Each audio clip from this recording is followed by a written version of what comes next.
সমগ্র সৃষ্টিগুলি আল্লাহকে সেজদা দেয়, সূর্য আল্লাহকে সেজদা দেয়, চাঁদ আল্লাহকে সেজদা দেয়। নবী বলেন, সাহাবীরা তোমরা কি জানো সূর্য কোথায় যে ডুবে যায়?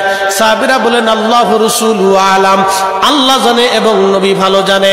আল্লাহ নবী বললেন, সাহাবীরা রে, সূর্য যেতে যেতে আরশে মুআল্লার নিচে যায় আল্লাহকে সেজদা দিয়া সুবহানা রাব্বিল আলা বলে সূর্য পড়তে থাকে, আর সুবহান রাব্বিল আলা বলে সূর্য তাসবিহ পড়তে থাকে, আর বলে, হে রব আপনি যদি অনুমতি দেন পৃথিবীবাসীর জন্য আবার আলো নিয়ে ফিরে যাব, আর অনুমতি যদি না দেন আমি আপনার কুদরতি কদমে সেজদায় পড়ে পড়ে কাঁদতে থাকবো।